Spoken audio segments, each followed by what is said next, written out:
गुरु के दरबार में एंटरटेनमेंट कम, यहां मनोमंथन ही मिलेगा।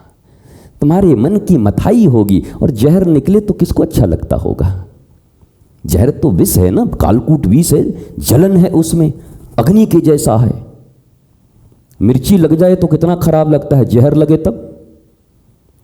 तो मंथन में जहर निकलता है तो आदमी ऐसे ऐसे ऊपर नीचे इधर उधर एकदम पूरा भांगड़ा करते रहता है।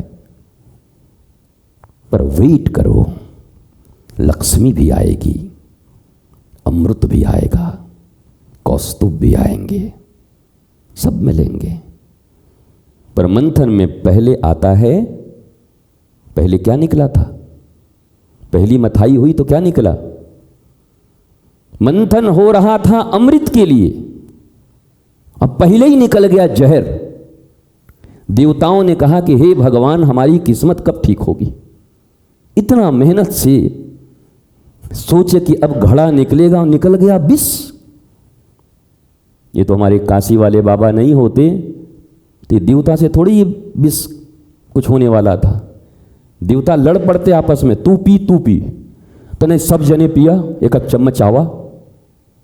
भोलेनाथ ने कहा इतना काहे कचकच कर रहे हो भाई, हम हैं ना, ये सब चीज मेरे लिए ले आओ।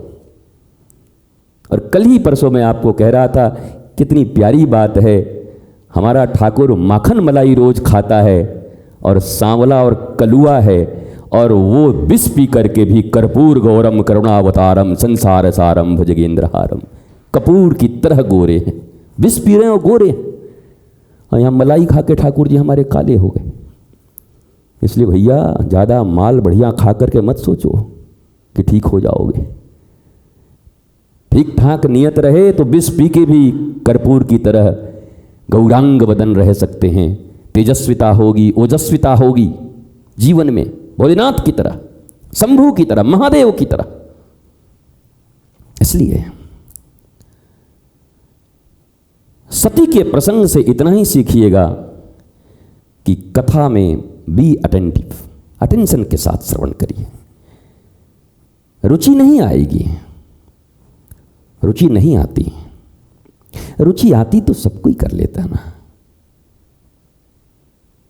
अगर इसमें रुचि आती तो सारी दुनिया ही कर लेती, फिर तो भक्ति हो जाता, भगवान सबके बस में नहीं मिलता। ये अरुचि होती है इसमें, रुचि कहीं और आएगी। पर रुचि का बेटा होता है उत्तम, मारा जाता है, और नीति का बेटा होता है ध्रुव, जो आज भी चमक रहा है आकाश में। सुनीति का बेटा ध्रुव आज भी चमक रहा है, पर जो सुरुचि थी उसका बेटा मार दिया गया, उत्तम।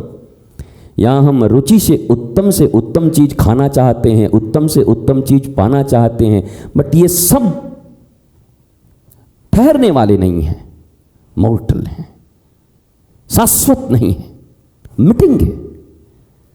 पर नीतियों से, धर्म की नीतियों से जो चीज प्रकट होगा वो जन्म जन्मांतर, युग युगांतर और कल्प कल्पांतर तक आकाश में ध्रुव तारा की तरह चमकता रहेगा। आपके जीवन में भी सदा प्रकाश रहेगा ज्ञान का। इसलिए नीतियों को अपनाओ, ज्यादा रुचि में मत जाओ।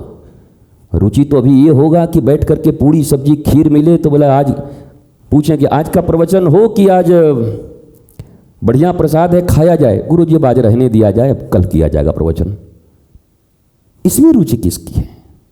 बड़ी बिरले लोग होते हैं, परीक्षित जैसे लोग होते हैं। जब 4 दिनों तक परीक्षित ने कथा सुन लिया तो सुखदेव जी ने कहा कि भैया 4 दिन से तू बैठा है, न पानी पिया, न उठा, न आसन बदला, अब तुझे समय देता हूं, जा एक बार पानी वानी पी के आ जा। और थोड़ा बोला, आप भी गजब काम करते हो यार, ये 3 दिन से सृष्टि ये है तो ये है तो बिग बैंग थ्योरी है, यही सब बता रहे थे। और अब जब कृष्ण की कथा आई, हमारे ठाकुर की आई, तो कह रहे हो पानी पी लो। अरे हम तो कहते हैं कि 7 दिन नहीं, मेरी 70 साल की आयु भी होती और 700 साल की, तब भी मैं अपना आसन नहीं बदलता। गुरुदेव आपके मुख से इतनी मधुर कथा सुन करके अपना पूरा जीवन बिता देता। और 3 दिन और कथा सुना, परीक्षित ने जल तक नहीं लिया। जितासन जितसंग जितेंद्रिय जितश्वास, श्वास को जीता, आसन को जीता, इंद्रियों को जीता, संग को जीता। संग जीतना बहुत जरूरी है। जिंदगी हर कदम एक नई जंग है, जीत जाएंगे हम मंथरा अगर संग है। जीत जाओगे ना मंथरा के साथ? नहीं, जीत जाएंगे हम रघुनाथ अगर संग है, गुरुदेव अगर संग है। तो संग बड़ा महत्वपूर्ण है। संग ठीक रखो, श्रवण ठीक रखो, आसन ठीक रखो। रुचि नहीं है तो पैदा करो।